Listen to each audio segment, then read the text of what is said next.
You're 5 miles behind enemy lines. Your team is 6 guys. That's it.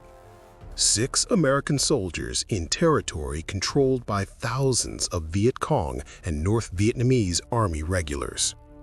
You've been here for 3 days. You're running low on water. You haven't slept more than an hour at a time. And last night, you heard enemy soldiers walk within 10 feet of your hiding position. You couldn't breathe, couldn't move. One sound and you'd all be dead. This is what it means to be an LRRP, Long Range Reconnaissance Patrol. The guys who went where no one else would go, who gathered intelligence deep in enemy territory, who survived by being invisible, and who had the highest volunteer-only casualty rates in Vietnam. This isn't about conventional infantry. This isn't about big units with artillery support and air cover. This is about small teams operating alone, miles from any friendly forces, living in the jungle for days or weeks, watching the enemy, counting them, reporting their movements, and doing everything possible to avoid being detected, because if you're discovered, you're probably not making it home. Let me start with what LRRP actually meant.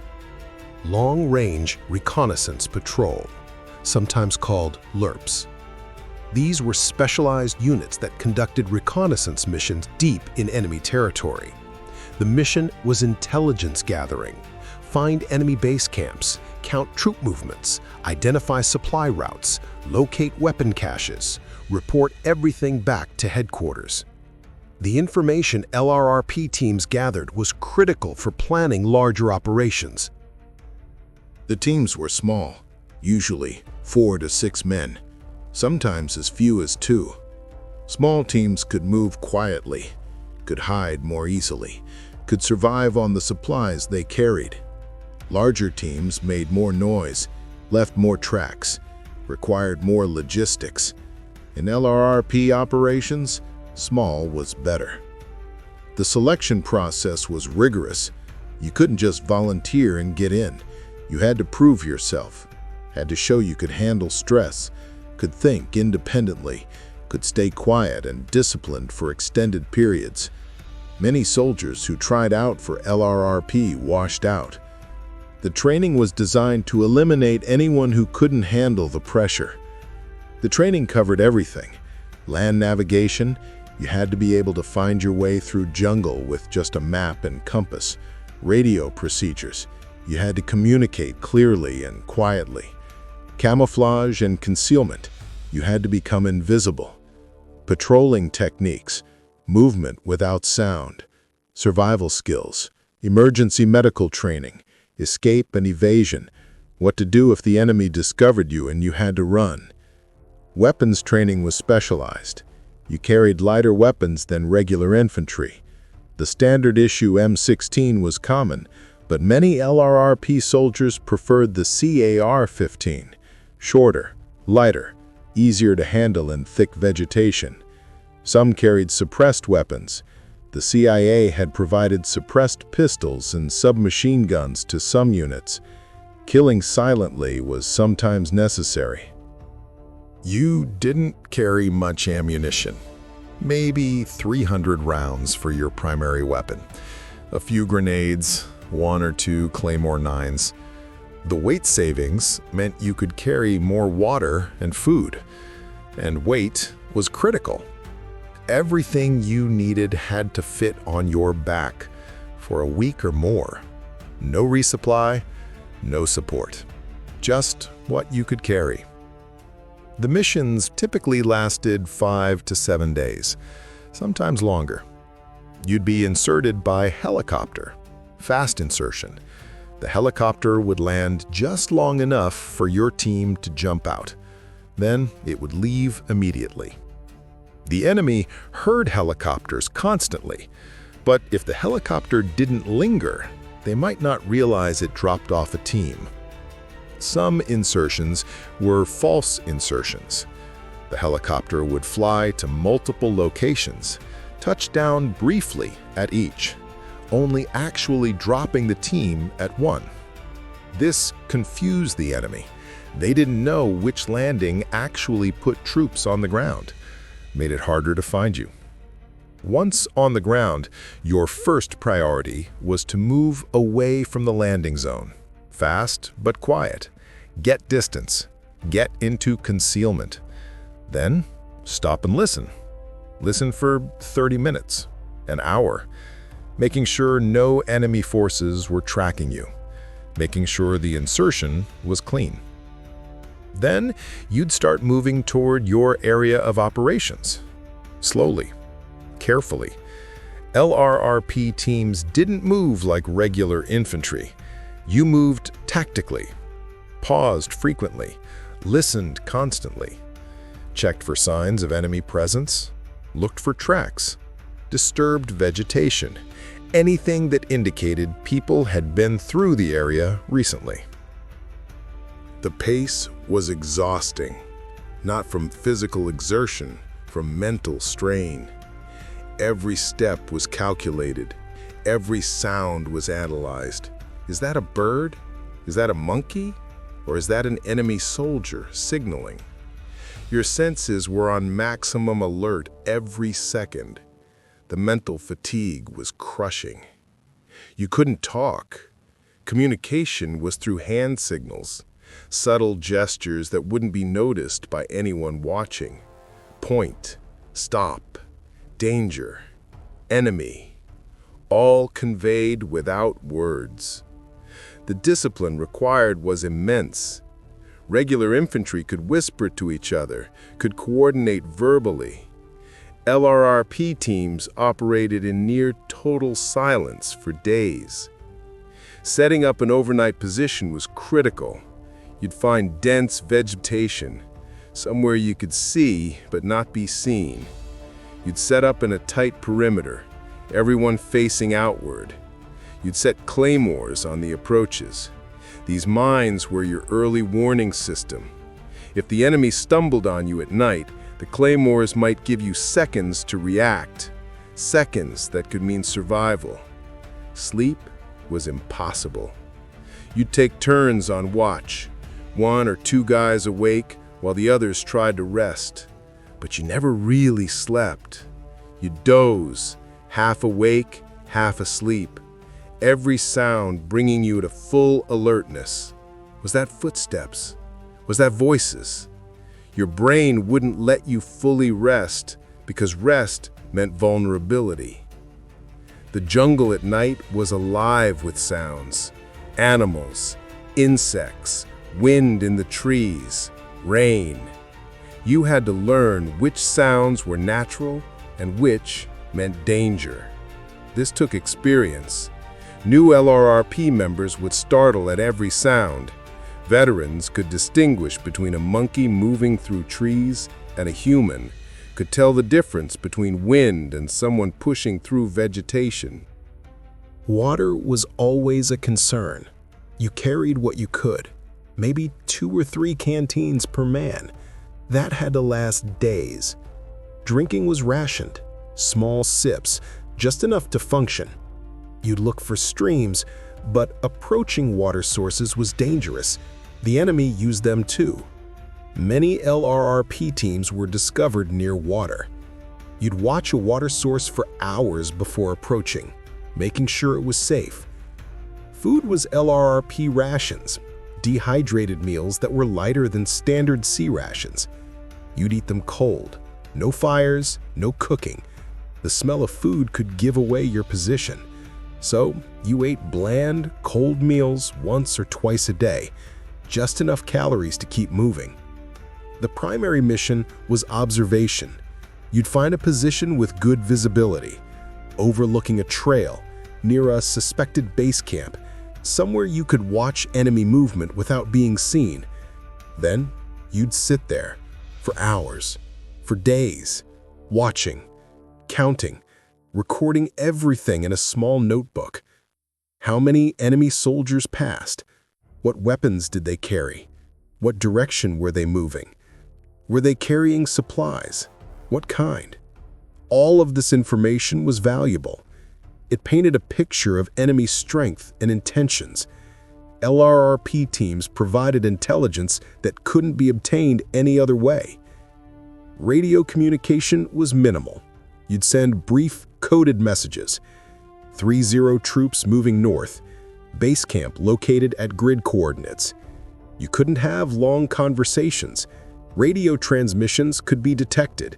The enemy had direction-finding equipment. They could triangulate your position if you transmitted too long. So, messages were quick, precise. Then, radio silence. The fear was constant, not adrenaline-fueled fear. That comes and goes. This was low-level dread that never stopped. The knowledge that you were surrounded, that the enemy was everywhere, that discovery meant death. This fear became background noise. You learned to function through it. There are documented accounts of LRRP teams hiding while enemy forces walked past. One team in 1969 was observing a trail when an NVA battalion started moving through. Not a squad, not a platoon, a battalion. Hundreds of soldiers. The LRRP team froze in their concealment position. Didn't move, barely breathed. For 3 hours, enemy soldiers walked within feet of them. Some stopped to rest so close the LRRP team could hear their conversations. The team stayed hidden, counted every soldier, reported the movement after the battalion passed. That intelligence allowed American forces to intercept and engage that battalion. The LRRP team saved lives, but those 3 hours were the longest of their lives. Discovery scenarios were planned for, but terrifying. If the enemy found you, you had 2 options: run or fight. Fighting was a last resort. 6 guys versus however many enemy soldiers were in the area. The odds were terrible, so the default was to run.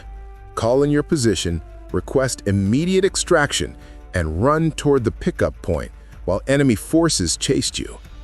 These running extractions were chaos. You'd be sprinting through jungle, branches hitting your face, gear rattling, the enemy behind you, shooting, chasing.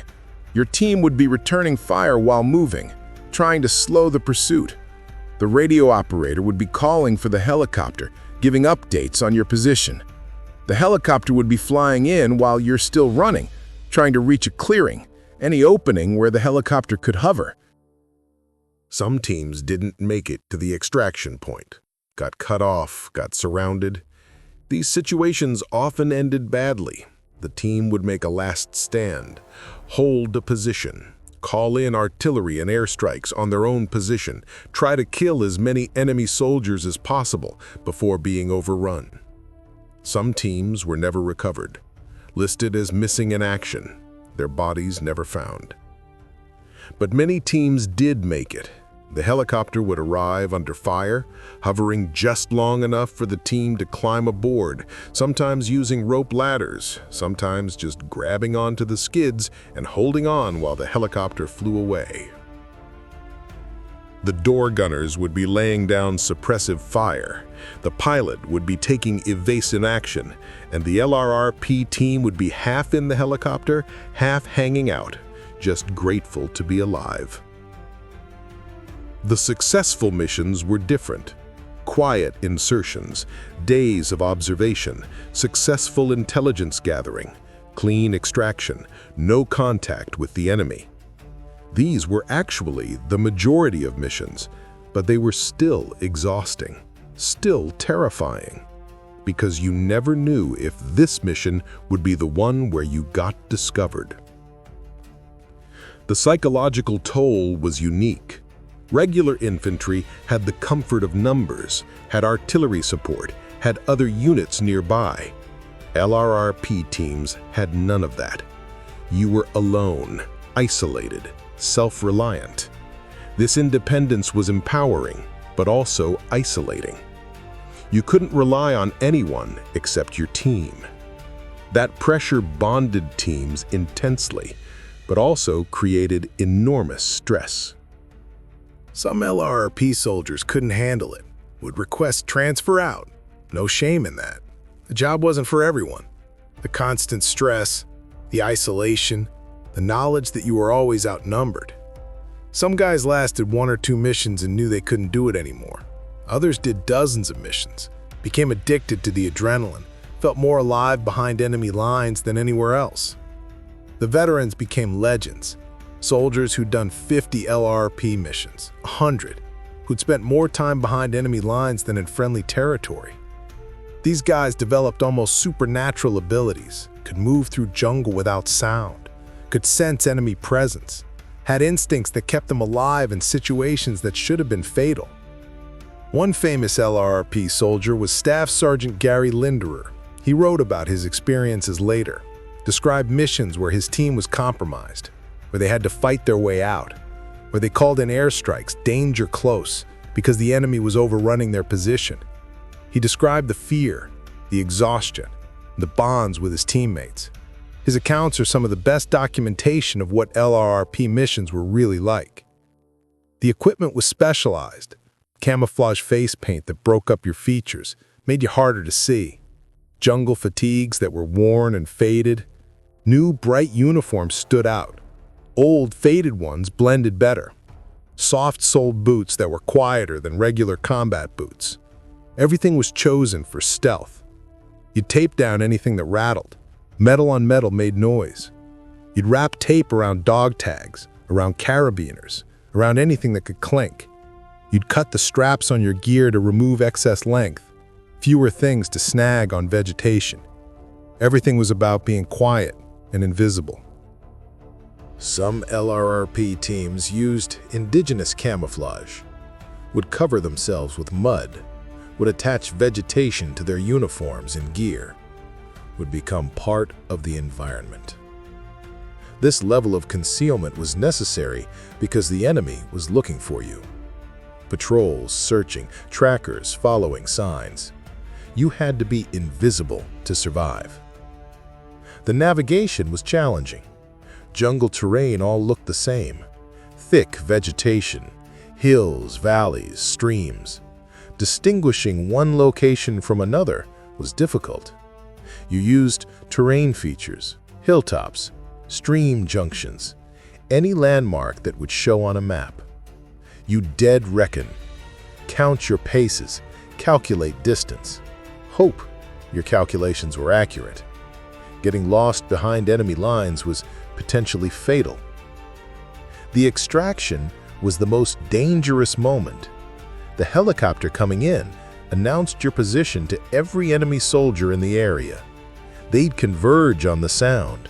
You'd be at the pickup point, exposed, vulnerable, waiting for the helicopter, hoping it arrived before the enemy did.